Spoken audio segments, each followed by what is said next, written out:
Tuyển tập hạt giống tâm hồn. Kỳ diệu từ những điều giản dị. Cuộc sống vốn có nhiều điều khó khăn thử thách và cả thất vọng, nỗi buồn. Dũng cảm vượt qua để luôn là chính mình và đừng để điều gì có thể che khuất ước mơ, niềm tin và hoài bão. Trong cuộc sống chúng ta ai cũng có một ước mơ cho một ngày mai thật đẹp, dù bình dị hay phi thường, đó có thể là ước mơ của một cậu bé mồ côi mong có ngày được chăm sóc trong vòng tay người mẹ, đó là ước mơ rất đổi giản dị của một chú bé tật nguyền được bước đi bình thường như bao người khác, ước mơ tìm được việc làm mà mình yêu thích của một chàng trai thất nghiệp, ước mơ tìm được một tình yêu đẹp, được sống yên vui hạnh phúc, hoặc có thể là những ước mơ chinh phục, vượt qua thử thách, vươn lên khẳng định mình và trở thành những gì mà mình từng ao ước. Những ước mơ đáng quý, đáng trân trọng đó luôn là niềm hy vọng, là nguồn động lực và niềm tin lớn nhất cho mỗi người để sống, để cảm nhận và hướng đến ngày mai. Nhưng cuộc sống luôn tiềm ẩn những trở ngại, khó khăn và thử thách bất ngờ, con đường đến những ước mơ ấy không hề bằng phẳng. Bao khó khăn, trở ngại và cả bất hạnh có thể xảy ra vào những lúc không mong chờ nhất, như để thử thách lòng dũng cảm của con người.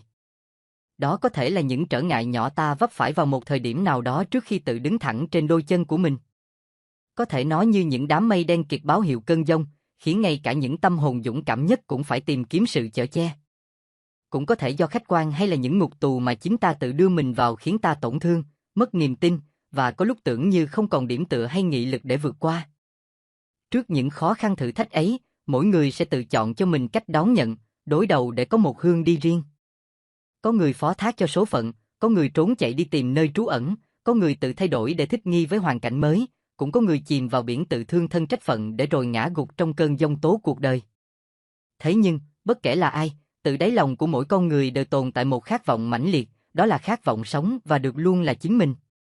Chính khát vọng ấy đã khiến bao trái tim trăn trở, thao thức tìm cho mình một cách nghĩ, một sức mạnh tinh thần, một hướng đi để theo đuổi những hoài bão, ước mơ của mình. Cuộc sống chúng ta ra sao, luôn ngập tràn sợ hãi và oán hờn hay chấp nhận và vui sống để vươn lên sẽ tùy thuộc vào cách ta đối mặt với những khó khăn thử thách ta gặp trên con đường như thế nào. Hai tập hạt giống tâm hồn cho lòng dũng cảm và tình yêu cuộc sống do First News thực hiện lần đầu tiên trong bộ sách hạt giống tâm hồn này sẽ là người bạn đồng hành cùng độc giả vượt qua những khó khăn thử thách trong cuộc sống thường ngày như nỗi mất mát, nỗi đau tổn thương tinh thần, tình cảm, niềm tin, bệnh tật, những thăng trầm trên bước đường theo đuổi ước mơ của cuộc đời hay vươn lên cho cuộc sống tốt đẹp hơn. Qua những sự kiện bất hạnh, những câu chuyện bình thường, những người bình dị, các câu chuyện đều nhấn mạnh đến tinh thần vượt lên, chiến thắng chứ không phải những điều lạ thường. Bạn có thể bắt gặp câu chuyện của chính mình, của những người xung quanh hay của những người hoàn toàn xa lạ để rồi suy gẫm, chiêm nghiệm, khám phá và tìm thấy câu châm ngôn cuộc sống của mình. Bạn sẽ tìm thấy ý nghĩa và giá trị lớn lao của sự thử thách qua những câu chuyện thật giản dị, chia sẻ vinh quang của một người leo núi đầy quyết tâm đã đo được một trong những ngọn núi thách thức nhất với đôi mắt không còn nhìn thấy được, của một phụ nữ bình thường dũng cảm đón nhận cơ hội thử thách mới để rồi trở thành nhà báo đạt giải thưởng lớn, của một cô gái trẻ đột nhiên bị bất hạnh đã chọn lối sống tích cực vì mọi người thay vì khóc than, của một bà cụ gần 70 vẫn quyết tâm tới trường đại học thực hiện ước mơ của mình với tinh thần hồn nhiên sôi nổi đáng ganh tị của tuổi 20. Và bạn sẽ cảm nhận được sự kỳ diệu, vẻ đẹp thực sự của ước mơ, của bản lĩnh và lòng dũng cảm. Chúng tôi hy vọng những câu chuyện này sẽ là động lực khuyến khích bạn đưa tay cho người khác cũng như mở rộng lòng với những ai cần bờ vai để chia sẻ nỗi đau. Hy vọng rằng chúng sẽ mang đến cho bạn thêm niềm lạc quan, niềm tin và tình yêu cuộc sống để thấy mỗi trở ngại, thử thách trong cuộc sống như một hòn đá cần có và dễ dàng bước qua, để bạn có thể mỉm cười và trân trọng những gì bạn đã và đang có. Những trang sách này chúng tôi xin gửi đến bạn đọc như món quà tặng của tâm hồn. Mong rằng các bạn sẽ nhận thấy nó như một nguồn tiếp thêm sức mạnh, niềm tin và lòng dũng cảm, như một lời nhắc nhở không ngừng rằng bạn luôn có đủ sức mạnh vượt qua tất cả để đạt được những ước mơ của mình cho dù cuộc sống có thế nào đi nữa. First News.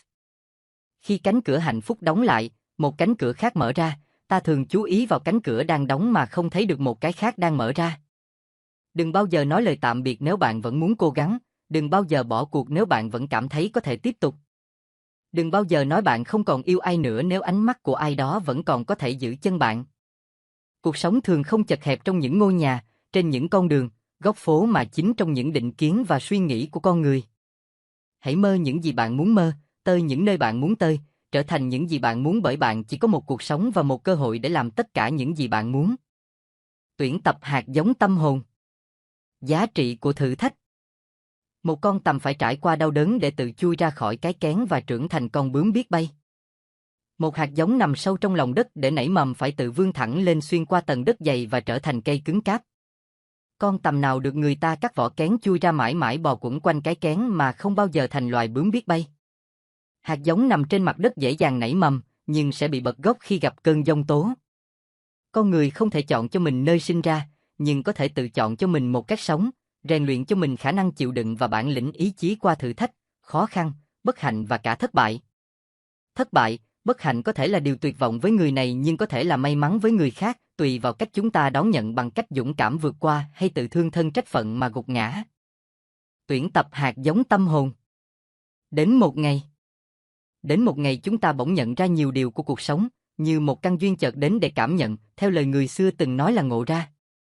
Chúng ta bỗng nhận ra sự xuyên suốt lẽ ra phải có trong cuộc sống mình khi trời đất tĩnh lặng, khi lòng người lắng xuống tận đáy ký ức tâm hồn. Chúng ta chợt thấy những ngày đã qua dù làm được nhiều việc nhưng chỉ là một quán tính của sự cảm nhận cùng lòng say mê chiến thắng và sự tự khẳng định mình. Một lúc nào đó chúng ta bỗng nhận ra sự vô tình của bản thân với những giá trị khác và những tấm chân tình của người bạn đã xa. Chúng ta thường nhận ra sự chưa hoàn thiện của người khác mà quên đi của chính mình khi bản ngã kiêu hãnh và cái tôi chen chân đứng cùng một chỗ, khi chúng ta tự cho tầm nhìn của mình là rộng nhất. Chúng ta chợt cảm nhận được quy luật sâu xa của cuộc sống là quá trình cho và nhận. Chúng ta cảm thấy sự tha thứ, bao dung, nhưng nhận lại cũng là một sự cho đi và những tổn thương tinh thần tưởng chừng không có nguồn nào bù đắp trở nên nhẹ nhàng như cần phải có. Chúng ta chợt cảm thấy sự thanh thản, nhẹ nhàng trước những nỗi đau, lỗi lầm, mất mát của ngày hôm qua, sự mới mẻ tinh khôi của ngày hôm nay và đó chính là những gì dành cho ngày mai.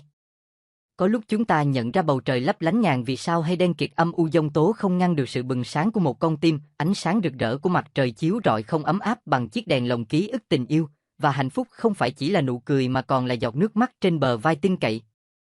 Đến một lúc chúng ta cảm thấy sự thừa thãi của ngôn từ, sự ấm lòng của tình thương thầm lặng, ý nghĩa của sự chia sẻ và điểm thiêng liêng trong sáng của ánh mắt ai đó chợt nhìn ta.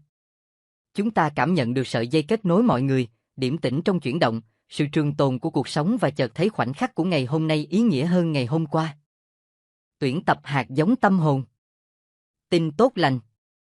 Ý nghĩa cuộc sống không phải ở chỗ nó đem đến cho ta điều gì, mà ở chỗ ta có thái độ đối với nó ra sao, không phải ở chỗ điều gì xảy ra với ta, mà ở chỗ ta phản ứng với những điều đó như thế nào. Louis L. Dunigon. Một anh sinh viên vừa tốt nghiệp đại học đang tìm việc làm đã tham dự một cuộc thi sáng tạo chuyên ngành do Liên hiệp các trường đại học trong cả nước tổ chức. Sau nhiều vòng sơ khảo kéo dài cả tháng trời, anh được lọt vào nhóm những người xuất sắc nhất để dự vòng thi chung kết.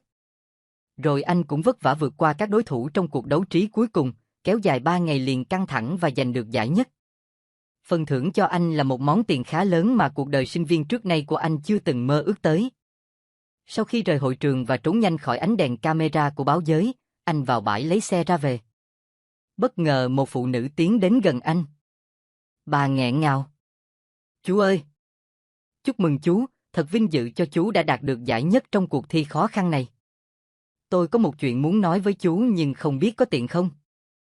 Nếu chú có con nhỏ chú mới hiểu được điều tôi sắp nói.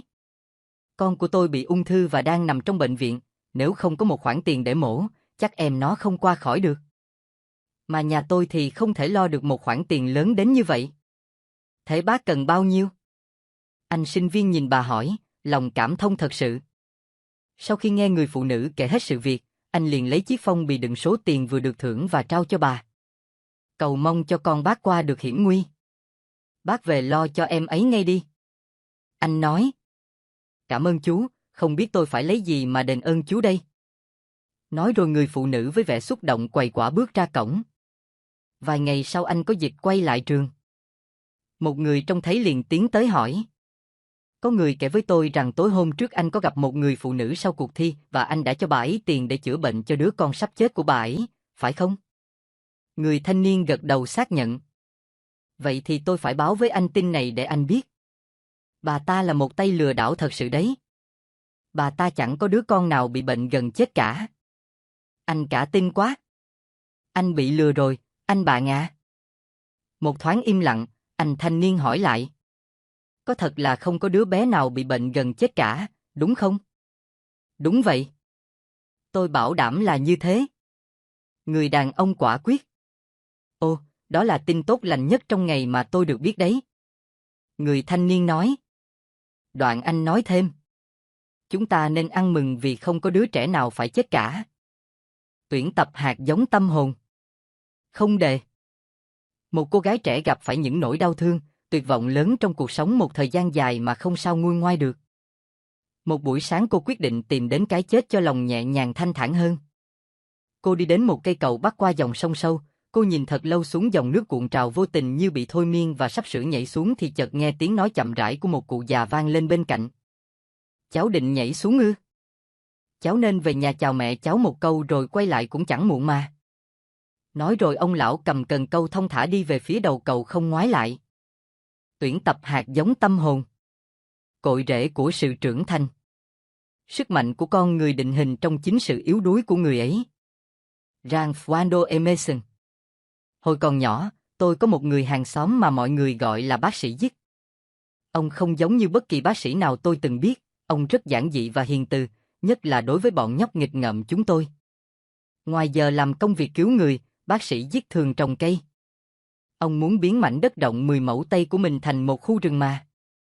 Vị bác sĩ hiền lành ấy có những lý thuyết trồng cây rất thú vị, ngược hẳn với nguyên tắc mà mọi người cho là hiển nhiên. Không bao giờ ông tưới nước cho những cây mới sinh trưởng, ông giải thích với tôi rằng tưới nước sẽ làm chúng sinh ra hư hỏng, và thế hệ cây kế tiếp sẽ ngày một yếu đi. Vì thế cần phải tập cho chúng đối mặt với khắc nghiệt. Cây nào không chịu nổi sẽ bị nhổ bỏ ngay từ đầu. Rồi ông hướng dẫn cho tôi cách tưới nước cho những cây rễ mọc trên cạn, để khi khô hạn thì chúng sẽ phải tự bén rễ sâu mà tìm nguồn nước. Thảo nào, chẳng bao giờ tôi thấy ông tưới cây cả. Ông trồng một cây sồi, mỗi tháng thay vì tưới nước, ông lấy tờ báo cuộn tròn lại và đập vào nó, bốp, bốp, bốp. Tôi hỏi ông tại sao lại làm vậy thì ông trả lời, để làm nó chú ý. Bác sĩ Giết từ giã cõi đời 2 năm sau khi tôi xa gia đình. Giờ đây, về nhìn lại những hàng cây nhà ông, tôi lại như mường tượng ra dáng ông đang trồng cây 25 năm về trước. Những thân cây ngày ấy nay đã lớn mạnh và tràn trề sức sống. Như những thanh niên cường tráng, mỗi sáng chúng thức dậy, tự hào ưỡn ngực và sẵn sàng đón nhận những gian nan, thử thách. Vài năm sau tôi cũng tự trồng lấy 2 cây xanh. Mùa hè cháy nắng tôi tưới nước, mùa đông giá rét tôi bơm thuốc và cầu nguyện cho chúng. Chúng cao gần 9 mét sau 2 năm, nhưng lại là những thân cây luôn dựa dẫm vào bàn tay người chăm bẵm. Chỉ cần một ngọn gió lạnh lướt qua, chúng đã rung rẩy và đánh cành lập cập, trông chẳng khác gì những kẻ yếu đuối. Chẳng bù với rừng cây của bác sĩ Giết. Xem ra nghịch cảnh và thiếu thốn dường như lại hữu ích cho chúng hơn sự đầy đủ. Hàng đêm trước khi đi ngủ, tôi thường ghé phòng 2 đứa con trai và ngắm nhìn chúng ngủ ngon lành. Nhìn thân thể nhỏ bé đang phập phồng nhịp thở của cuộc sống, tôi luôn cầu nguyện cho chúng có một cuộc sống dễ chịu. Nhưng gần đây, tôi chợt nghĩ đã đến lúc cần phải thay đổi lời nguyện cầu ấy. Tôi nguyện cầu cho chúng mạnh mẽ hơn, để chịu được giông gió không thể tránh trong cuộc đời. Có ngây thơ mới mong chúng thoát khỏi gian khổ, bởi lẽ nghịch cảnh, khó khăn luôn là điều hiện hữu tất yếu. Và dù muốn hay không, cuộc đời chẳng bao giờ bằng phẳng cả. Tôi cầu mong cho gốc rễ y của con mình sẽ bén thật sâu, để chúng có thể hút được sức mạnh từ những suối nguồn tiềm ẩn trong cuộc sống. Thật sự nhìn lại, tôi đã cầu xin sự an lành quá nhiều rồi, nhưng rất hiếm khi những ước muốn ấy được thỏa nguyện. Điều chúng ta cần là mong sao cho mình rèn luyện được một cơ thể cường tráng và ý chí cứng cỏi, bền vững, để khi nắng cháy hay mưa giông, bão tố, chúng ta sẽ không bao giờ bị gục ngã. Tuyển tập hạt giống tâm hồn. Đừng bao giờ từ bỏ ước mơ. Ước mơ không phải là cái sẵn có, cũng chẳng phải là cái không thể có. Ước mơ chính là những con đường chưa định hình, nhưng rồi con người sẽ hướng tới và vượt qua. Ngày đầu tiên của năm học, vị giáo sư môn hóa của lớp tôi tự giới thiệu mình với sinh viên trong lớp rồi dành thì giờ cho chúng tôi làm quen với nhau. Đương lúc tôi đứng dậy nhìn xung quanh thì nhận thấy có một bàn tay dịu dàng đặt lên vai mình. Tôi xoay người lại, đó là một bà cụ có vóc dáng nhỏ bé, làn da nhăn nheo, đang nhìn tôi với nụ cười làm sáng cả gương mặt bà. Bà nói: "Xin chào, anh bạn tuấn tú. Tôi tên là Rose. Tôi 87 tuổi. Tôi có thể ôm anh bạn được chứ?" Tôi cười và vui vẻ trả lời: "Dĩ nhiên là được, thưa bà." Và bà đã ôm tôi thật chặt. Tại sao bà lại vào đại học ở độ tuổi hồn nhiên và trẻ trung như thế này? Tôi hỏi đùa. Bà mỉm cười. Tôi đến đây để tìm một người đàn ông nổi tiếng, có tâm hồn để yêu và sẽ bên nhau, có một vài đứa con, và sau đó về hưu rồi đi du lịch vòng quanh thế giới. Bà nói nghiêm túc chứ? Tôi hỏi. Tôi tò mò muốn biết điều gì đã thúc đẩy bà muốn thử thách như thế ở độ tuổi của bà. Tôi luôn mơ ước được vào một trường đại học và bây giờ tôi đang thực hiện giấc mơ đó. Bà nói. Sau khi giờ học kết thúc, chúng tôi đến tòa nhà hội sinh viên và cùng uống với nhau một ly sữa sô-cô-la. Chúng tôi trở thành bạn của nhau ngay. Trong suốt 3 tháng tiếp theo, hàng ngày chúng tôi luôn cùng nhau rời khỏi lớp và trao đổi với nhau về mọi việc. Tôi luôn bị cuốn hút bởi cỗ máy thời gian này khi nghe bà chia sẻ sự từng trải và kinh nghiệm cuộc đời của bà với tôi. Trong suốt năm học, Rose trở thành một nhân vật biểu tượng trong trường đại học và dễ dàng kết bạn với tất cả mọi người. Bà thích ăn mặc lịch sự, có tính cách và hạnh phúc với sự chú ý mà các sinh viên khác tập trung vào mình. Bà luôn sống trong niềm say sưa đó. Vào cuối năm học, chúng tôi mời Rose đến nói chuyện trong một buổi tiệc chiêu đãi và tôi sẽ không bao giờ quên được những gì bà đã truyền cho chúng tôi. Bà được giới thiệu và bước lên bục giảng đường. Khi bắt đầu bài phát biểu, bà đánh rơi mảnh giấy ghi chú xuống sàn nhà. Hơi ngại ngùng và thoáng bối rối bà cầm micro và nói. Xin lỗi quý vị, tôi hơi hồi hộp. Tôi đã bỏ bia và chuyển sang rượu len và thứ rượu này đang giết tôi mất. Tôi không bao giờ sắp xếp những gì mình sẽ nói, hãy để cho tôi nói với các bạn một cách giản dị những gì tôi thực sự hiểu. Khi chúng tôi cười, bà lấy giọng và bắt đầu. Chúng ta ngừng vui chơi bởi vì chúng ta đã già, nhưng thật ra chúng ta già bởi vì chúng ta không vui chơi nữa. Chỉ có 5 bí quyết để giữ mình trẻ mãi, hạnh phúc và đạt được thành công. Thứ nhất, các bạn hãy vui cười lên và tìm kiếm sự hài hước trong cuộc sống hàng ngày. Thứ hai, các bạn hãy xem mỗi ngày là một ngày mới với những điều mới mẻ. Ai sống bằng quá khứ, định kiến của ngày hôm qua sẽ không có cơ hội tin và hiểu con người. Các bạn hãy trải lòng với những người có thể chia sẻ được. Hãy kiên trì, tin vào tâm hồn con người và đừng nhìn vào một lỗi lầm nào đó để phá bỏ tất cả những điều tốt đẹp đã có trước đó và những điều tốt đẹp sẽ đến trong tương lai. Các bạn đừng ngại mạo hiểm để thay đổi cuộc sống. Thứ ba, các bạn phải có một mơ ước, một khát vọng. Khi các bạn đánh mất những mơ ước đó, các bạn sẽ chết. Đã có quá nhiều người trong chúng ta chết theo kiểu ấy và họ thậm chí cũng không biết đến điều đó. Thứ tư, có sự khác biệt lớn giữa việc trở nên già hơn và trưởng thành. Nếu bạn 19 tuổi và nằm trên giường suốt một năm trời mà không làm được điều gì hữu ích, bạn sẽ thành 20 tuổi. Nếu tôi 87 tuổi và cứ mãi nằm trên giường suốt một năm và không làm bất cứ điều gì, tôi vẫn sẽ trở thành một bà cụ 88 tuổi. Bất cứ người nào cũng phải lớn lên và già đi.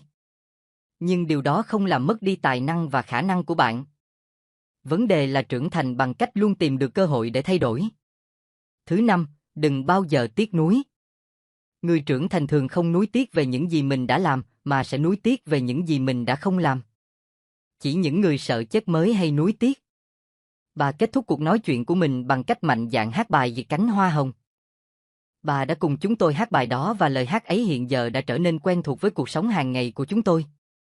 Và rồi, Rose cũng đã hoàn tất chương trình đại học mà bà đã bắt đầu nhiều năm trước đây. Một tuần sau khi tốt nghiệp, Rose đã ra đi một cách thanh thản trong giấc ngủ. Hơn 2.000 sinh viên của trường đã đến dự đám tang của bà bằng tất cả lòng kính trọng, mến thương đối với người phụ nữ tuyệt vời đã dùng cuộc đời mình làm tấm gương minh chứng rằng không bao giờ qua trễ để thực hiện tất cả những gì mà bạn có thể làm được trong đời. Tuyển tập hạt giống tâm hồn. Mỗi ngày là một món quà. Hôm qua là quá khứ. Ngày mai là tương lai. Chỉ có hôm nay là hiện tại là món quà mà cuộc sống ban tặng cho chúng ta. Khuyết danh. Anh để tôi kéo cái ngăn dưới cùng của chiếc bàn nơi chị tôi vẫn thường ngồi làm việc và lấy ra một cái gói được bọc bằng giấy lụa. Anh xé lớp giấy bên ngoài và cho tôi xem một chiếc quần nhỏ được gói bên trong. Chiếc quần rất dễ thương, được may bằng lụa mềm có viền ren. Trên đó vẫn còn nguyên miếng nhãn ghi giá, một số tiền không nhỏ. Giang đã mua nó khi anh chị đến New York lần đầu tiên, cách đây đã 8,9 năm rồi, nhưng cô ấy chưa bao giờ mặc nó. Cô ấy định để dành chờ một dịp đặc biệt. Giờ thì ngoài dịp này ra, chẳng còn có dịp nào khác nữa. Anh cầm lấy chiếc quần từ tay tôi, đặt nó lên giường cùng những quần áo khác mà chúng tôi định chôn theo chị tôi. Anh mân mê nó một lúc rồi đóng sầm ngăn kéo và quay về phía tôi nói. Đừng bao giờ giữ lại bất cứ điều gì để chờ một dịp đặc biệt. Mỗi ngày tồn tại trên cõi đời chính là một dịp đặc biệt rồi đó. Những lời của anh cứ văng vẳng mãi bên tôi từ lúc đó đến những ngày kế tiếp, khi tôi giúp anh và đứa cháu thu xếp tang lễ cho chị tôi ổn thỏa. Chị tôi đã ra đi thật bất ngờ. Trên chuyến bay quay về nhà sau đám tang chị, tôi cứ nghĩ về những lời nói ấy, về tất cả những ước mơ chưa trọn vẹn của chị tôi, về những điều chị đã làm mà không nhận ra rằng nó đặc biệt. Và tôi nghiệm ra, cuộc sống chất chứa bao hương vị ngọt ngào để ta thưởng thức bất cứ khi nào có thể, chứ không phải để ta đối phó. Thế là tôi quyết định thay đổi. Tôi bắt đầu đọc nhiều hơn và ít bận tâm đến những điều nhỏ nhặt. Tôi thích thú ngắm nhìn cảnh vật khi ngồi trên bông tàu và không rối lên khi thấy đám cỏ dại trong vườn. Tôi dành nhiều thời gian cho gia đình, bạn bè hơn và hạn chế tham dự những cuộc gặp gỡ chẳng mấy bổ ích. Tôi không để dành bất cứ điều gì nữa, tôi dùng tất cả những món đồ sứ và đồ pha lê xinh đẹp của mình vào mỗi dịp có ý nghĩa, chẳng hạn như giảm được 1 kg, bồn rửa chén hết bị nghẹt hay bông hoa trà đầu tiên hé nở. Tôi mặc chiếc áo đẹp đi chợ nếu thấy thích. Khi tôi nghĩ mình trông sang trọng, tôi có thể trả nhiều tiền hơn cho một túi rau nhỏ mà không cau mày. Tôi sẽ không để dành lọ nước hoa thơm nhất của mình cho những dịp đặc biệt nào nữa, cho dù các cô bán hàng hay vài người nào đó xì xào bình phẩm. Tôi đang bỏ dần những cụm từ một ngày nào đó hay nội trong vài ngày khỏi ngân hàng từ vựng của tôi. Nếu có điều gì đáng xem, đáng nghe hoặc đáng làm, tôi sẽ làm ngay. Tôi không chắc chị tôi sẽ làm gì nếu biết rằng ngày hôm sau chị không còn trên cõi đời này nữa, cái ngày hôm sau mà tất cả chúng ta mặc nhiên nghĩ nó sẽ đến. Tôi nghĩ chị hẳn đã gọi điện cho những người trong gia đình và vài bạn bè thân. Có lẽ chị đã hẹn gặp một vài người bạn cũ để xin lỗi và xóa đi những chuyện không vui đã qua. Hoặc chị đã đi ra ngoài dùng một bữa cơm tàu mà tôi đoán mình sẽ chẳng bao giờ được biết. Những điều nhỏ nhoi chưa làm được sẽ khiến tôi bực bội nếu tôi biết thời gian của mình chỉ có giới hạn. Bực bội bởi tôi đã trì hoãn đi thăm những người bạn tốt mà tôi định sẽ liên lạc vào một ngày nào đó. Bực bội bởi tôi đã không viết những lá thư nào đó mà tôi đã định viết nội trong vài ngày. Tôi sẽ bực mình và nuối tiếc vì tôi đã không thường xuyên nói với chồng và con gái tôi rằng tôi yêu họ biết bao. Tôi đang cố gắng rất nhiều để không trì hoãn, giữ lại hay để dành bất cứ điều gì mang thêm tiếng cười và làm cho cuộc sống của chúng tôi thêm phong phú. Và mỗi buổi sáng, khi thức dậy, tôi luôn tự nhủ, hôm nay là một ngày đặc biệt. Mỗi ngày, mỗi phút, mỗi hơi thở đều là một món quà của cuộc sống. Chúng ta không biết chuyện gì có thể sẽ xảy đến với mình trong chuỗi liên khúc lạ thường và bất ngờ của cuộc sống. Tuy nhiên, ta có thể quyết định những gì xảy ra bên trong con người mình, cách nhìn và cách ta đón nhận chúng cũng như ta sẽ làm nghĩ với chúng và đó mới chính là điểm mấu chốt. Joseph Ford Newton. Tuyển tập hạt giống tâm hồn. Chắp cánh ước mơ. Ở đâu không có trí tưởng tượng và ước mơ, ở đó con người sẽ lụi tàn và cuộc sống không trọn vẹn. Khuyết danh. Có một cậu bé lớn lên trong trại mồ côi luôn mơ ước được bay như chim trên trời. Cậu quả tình không hiểu tại sao những con vật ở thảo cầm viên trông to lớn hơn mình nhiều mà lại bay được. Tại sao mình không bay được nhỉ? Cậu tự hỏi. Chẳng lẽ mình có gì đó bất thường chăng? Sống gần trại trẻ mồ côi có một chú bé bị liệt đôi chân. Ước muốn duy nhất của chú chỉ là được đi và chạy nhảy như bao bạn bè đồng trang lứa. Trong đầu chú luôn nặng trĩu câu hỏi, tại sao mình không giống như các bạn ấy nhỉ? Một hôm, cậu bé mồ côi đến công viên chơi và tình cờ gặp chú bé tật nguyền đang ngồi nghịch cát. Cậu lân la đến gần làm quen và hỏi xem chú bé kia có khi nào mong muốn được bay lượn như chim không? Không. Chú bé bị liệt trả lời, nhưng mình luôn muốn biết cảm giác đi và chạy giống như các bạn nó như thế nào. Có gì vui đâu. Cậu bé muốn bay như chim đáp. À, này, đằng ấy với mình kết bạn với nhau nhé, được không? Được chứ, mình cũng thích thế. Thế rồi hai chú bé ngồi chơi với nhau hàng giờ liền, cùng xây những tòa lâu đài bằng cát và cùng đua nhau phát ra đủ loại âm thanh vui nhộn từ hai chiếc miệng xinh xắn. Chúng nhìn nhau, nét mặt rạng ngời niềm vui. Góc công viên chốc chốc lại rộ lên những tràng cười giòn tan. Cuộc vui dừng lại khi cha của chú bé bị liệt mang xe lăn đến đón con về. Cậu bé luôn ao ước bay được như chim chạy đến bên người cha và nhón chân lên thì thầm điều gì đó vào tai ông. Được đấy. Người cha gật gù. Xong, cậu bé chạy về phía người bạn mới của mình và bảo. Đằng ấy là người bạn duy nhất của mình. Ước gì mình có thể làm gì đó để giúp đằng ấy đi và chạy được như mình. Tuy nhiên, mình nghĩ điều này thì mình có thể làm được. Dứt lời, cậu xoay người lại và bảo bạn trèo lên lưng mình. Và rồi cậu chạy trên bãi cỏ công viên. Những bước chân ban đầu còn ngắn ngủi, choạng choạng, về sau mỗi lúc một nhanh thoăn thoắt hơn lên. Trên lưng, Người bạn tật nguyền ôm ghì lấy cổ cậu. Như được tiếp thêm sức mạnh, đôi chân cậu lướt chạy băng băng, cho tới lúc gió tạt mạnh vào mặt hai đứa trẻ. Người cha đứng lặng nhìn theo cả hai, mắt rưng rưng. Đứa con không đi được của ông đang dang rộng đôi cánh tay, vung vẩy trong gió, và luôn miệng thét to.